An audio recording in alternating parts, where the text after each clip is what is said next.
Good morning, everyone, and welcome to the Sirius Report. My name is Ken Shorgen. I'm here with Len and Paul. And Paul, there's an interesting microcosm of what a country, a great industrialized country of the past has become.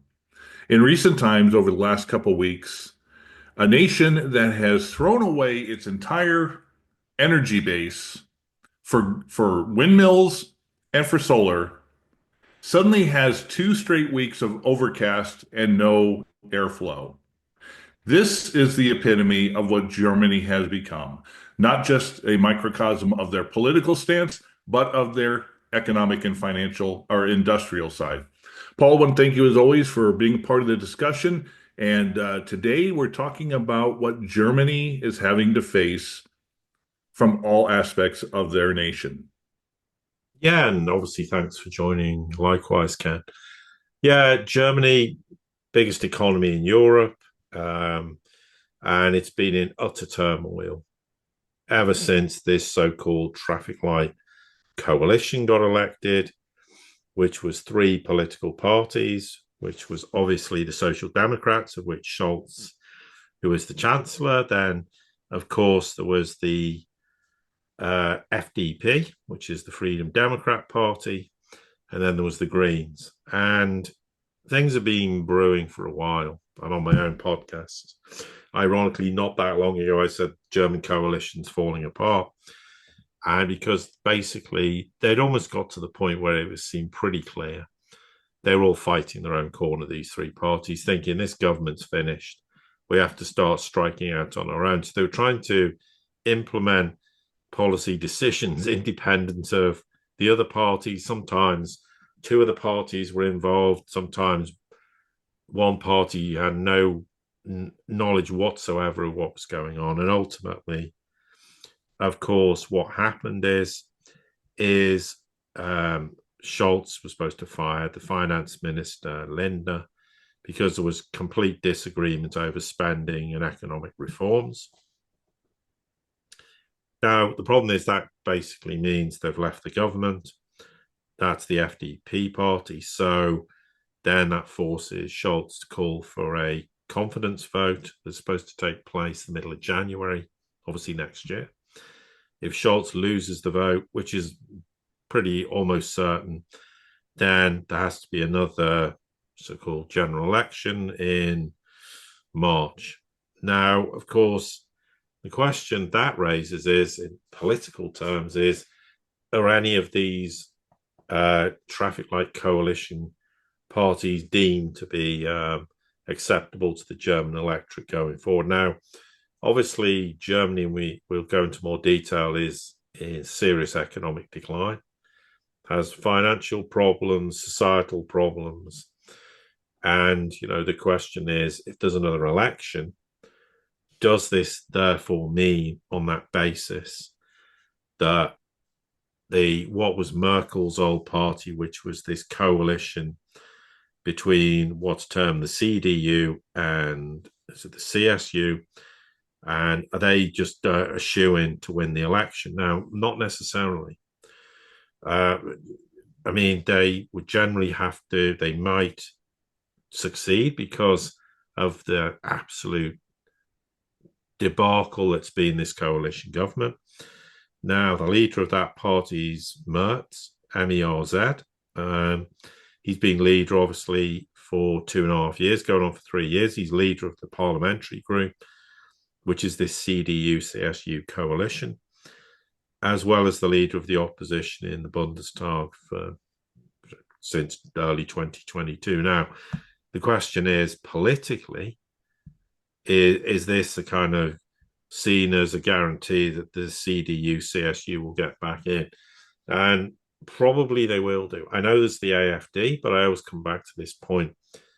When it comes to elections, people despise the government for whatever reason, but they always tend to go back and vote for traditional parties. So, how long does this, if Merz is the CDU-CSU coalition, or union, should I say, gets elected, how long do they last, given can anyone turn around Germany's fortunes? And that's a whole separate question, but there's no doubt I think from the United States' perspective, they would like to see this coalition government gone, and there'd be probably of the alternative, or the alternatives would be the CDU and Merz being elected. And Merz is obviously using this as an opportunity to politically savage Scholz, and rightly so, frankly, and saying, you're just delaying the inevitable.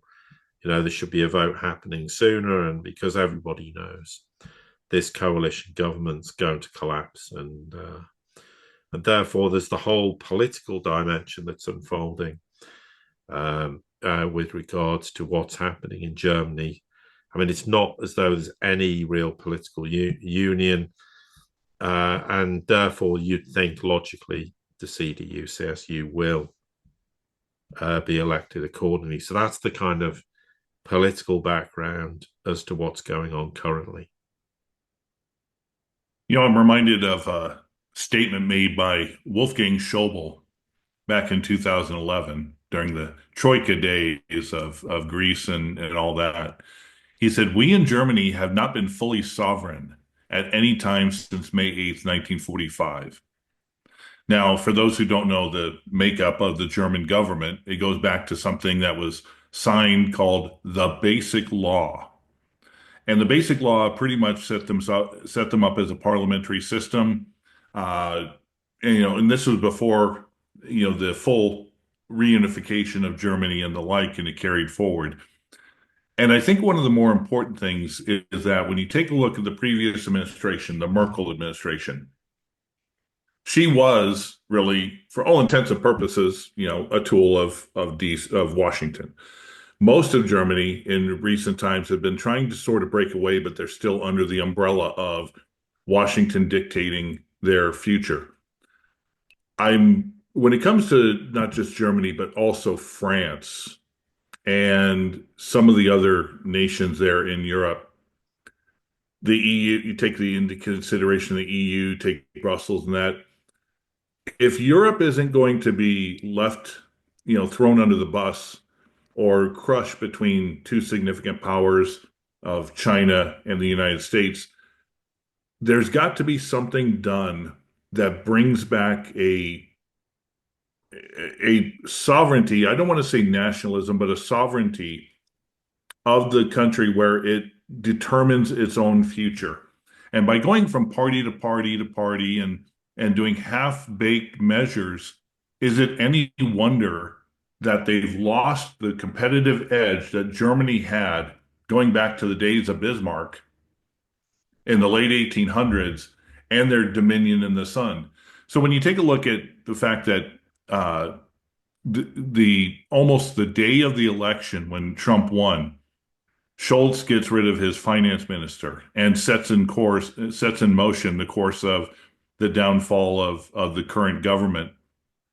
The people are really at a point, a changing point that they demand real change, not just a continuation of the status quo.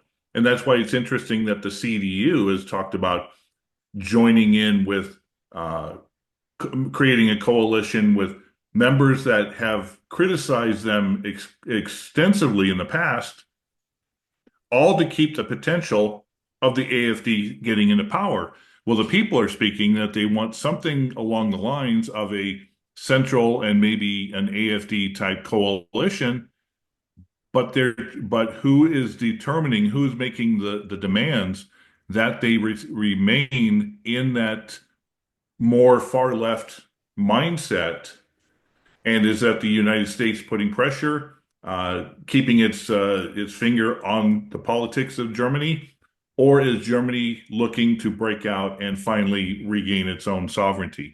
That's a serious question that I've been looking at with all of this, especially with Brussels having more and more dominion over what any nation state within Europe is able to do. Yeah, and the other big problem is, though, they're now faced with the prospect of now a Trump presidency, and is Trump going to implement a trade war?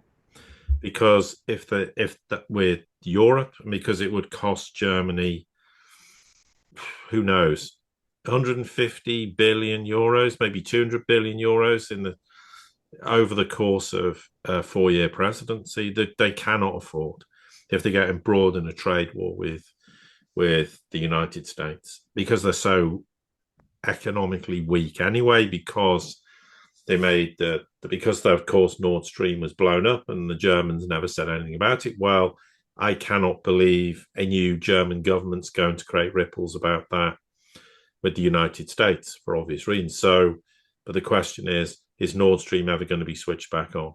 And at the moment, the answer is no. But Germany needs it to be switched back on, and that's a huge geopolitical hot potato, because it seems very obvious that what Trump will do, and Germany being an example, he'll say to them, okay, we won't put tariffs on you, so we won't cripple you, but you have to do us a favor. You have to start being tough on China, which Europe cannot afford to do. Europe desperately needs China for all the reasons we stated previously, but it's a major economic trading partner. It needs Chinese investment, and also, German businesses have a very, very strong relationship with the Chinese. More and more German businesses are moving some of their operations to China because it's viable to do so. Well, if they move their operations there and then, of course, in the process, get caught up in some trade war, then German businesses could end up being penalized by their own government to import stuff, cars, etc., as one example, from China to Germany. So, and big business is powerful in Germany. It's taken so many kicks in the teeth. There comes a point, many more kicks in the teeth are they going to tolerate? The other question is, there's no doubt Trump thinks that shale oil and gas is unlimited in the US, which is nonsense. But he thinks, well, I'm just going to sell huge amounts of energy to Germany instead of them buying Russian cheap energy. But you buy it from the United States, supplies are not guaranteed for 20, 30, 50 years, or even 10 years. And it's going to cost a lot more, which is also going to seriously damage, of course, Germany's fragile economy, which is cratering because it has traditional industries the world doesn't need anymore, also because it just is not competitive because of obviously not having access to cheap energy. And it's worth noting, of course, already that Germany's huge trade union, which is IG Metall, is launching strikes across the country. They've had apparently employees who are walking off jobs during night shifts at a whole raft of German industry. So a future government's going to have to deal with that. They want higher wages. Well, you can't pay them higher wages because they're already economically uncompetitive, but they want higher wages because the cost of living is rising in Germany and other Western countries, and continues to do so because of the hidden inflation Western countries try to pretend doesn't exist. So that is a huge problem as well, where Germany needs to be able to stand on its own 2 feet. It's got to stop being a vassal state of the US, but the risk is Trump will threaten them and they'll cave in. And also then there's the issue of NATO and the future of NATO. And okay, the Ukraine war might create NATO irreparably anyway, but there's no doubt Trump will come in and say to Germany, you have to spend more on your defense budget. With what? They haven't got any money to spend. They've already got budget deficits that are only going to grow and grow.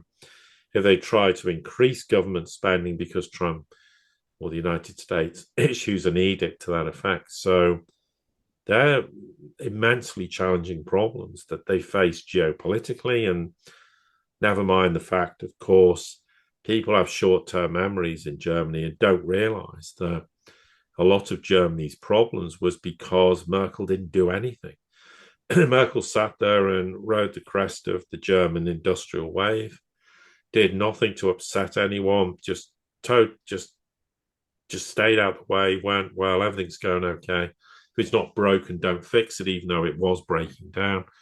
Got out at the right time, but, so therefore you have to attribute a lot of Germany's problems to the CDU-CSU coalition that was in government, or union, excuse me, that was in government for a very long time during Merkel's reign as German Chancellor, but people forget that.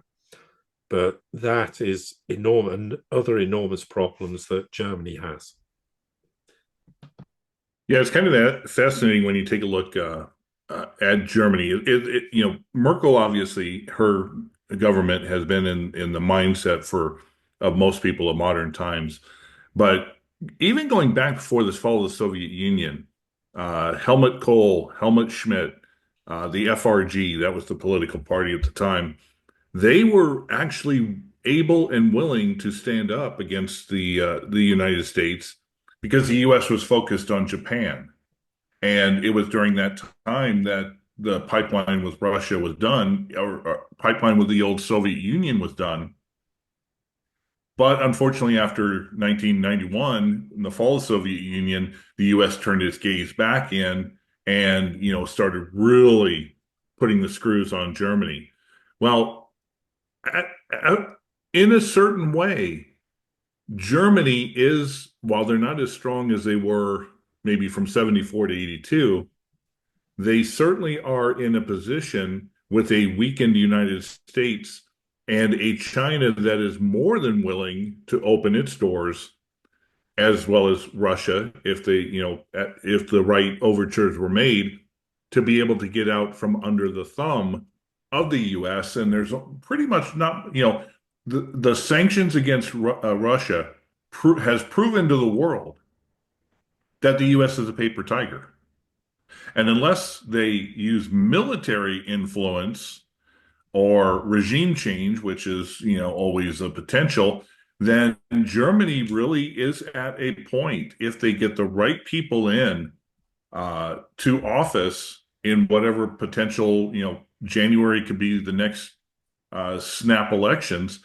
If they do that and Germany makes a decision to move east rather than remain under the thumb of the West, that could be a changing point. And if Germany starts toppling within the EU, you're going to see a whole bunch of nations that do the same. Yeah, I mean, it's an extremely important point. I mean, but I would say, you can never say what the outcome will be when there's another election, which is almost certainly going to happen, which will be in March. The chances are the CDU-CSU will get re-elected, as we said. The AFD might get a significant proportion of the vote, but they won't get enough to form an outright government, barring some unbelievable outcome, which, anything's possible, but that would be the biggest shock in Western electoral history, I think, for a very, very long time. But that doesn't mean the AFD doesn't have a future. And the argument could be, well, the CDU-CSU, if it forms a future German government, could literally not last very long. If Germany carries on in terms of its economic downfall, its subservience to the United States, which a CDU-CSU coalition or union almost certainly would do, it's not going to switch on Nord Stream.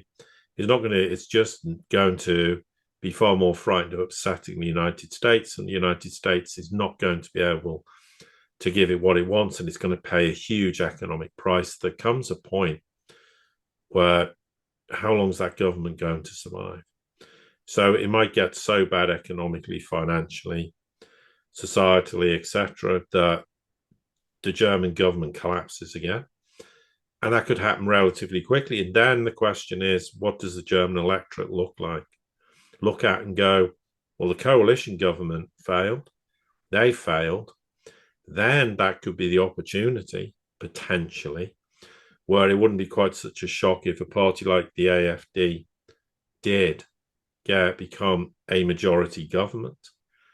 And of course, the AFD's policies would be, we'll leave NATO, probably. We will probably leave the European Union. We will switch on Nord Stream. We will mend ties with the Russians. We will certainly encourage Chinese investment. We won't be putting tariffs on Chinese goods, etc., etc. They would radically overhaul Germany, and then Germany could begin the process of rebuilding. And that could be a trigger point where European nations go, right, enough's enough. We've seen what, if you make independent decisions, sovereignty, that then, never mind, as we've said in a recent podcast about that Europe's on its last legs, or the European Union is, which it is. So that could be potentially the fallout of what happens politically, but in Germany. But until there's a radical political change, Germany is just going to stay on the collision course that it would have done if the traffic light coalition stayed in government. What I would say is, I think undoubtedly Germany will then totally support the US viewpoint of getting out and ending the war with Ukraine. That's an obvious thing. But then comes the question, what does Germany then do with its relationship with China? And it has to do things in an appropriate way. And to be fair, the traffic light coalition in recent times have been trying to cozy up to the Chinese and go, well, look, let's forgive and forget the past, and knowing how important it is. Well, I'm not saying the CDU, CSU will not do that, but then that puts them in loggerheads with the Trump administration, who wants them to stand aside the United States and try and basically destroy China economically by another ludicrous trade war, or at least the intention is to get the United States reindustrialized as a byproduct of that. And we've said previously why that is an enormous challenge that at the moment is impossible, barring radical internal changes in the US. So I think that's something that's fundamentally a huge internal problem for Germany. And then, of course, it's the same situation. They need to radically overhaul industry. They need to find a way to reindustrialize. They need to mend relations with the Russians and have cheap Russian energy. There needs to be a massive overhaul politically. And the same principles apply that, Germany needs to overhaul all its internal governance structure, and ultimately needs to make the decision. Is it going to stick with the failing European Union, or is it finally going to realize that it needs to assert its sovereign status to be able to make its own decisions? The Bundesbank's never been happy with the relationship with the European Central Bank setting interest rates. So there are many things that need to happen, but Germany's rather like the United States in many ways. Not exactly the same, but there are very broad similarities. And this is something, frankly, that all of Europe's countries, and including the United Kingdom, is going to have to go through this same process where, without radical changes, they're just destined to just suffer more and more decline, more and more internal problems, and there will be no resolution.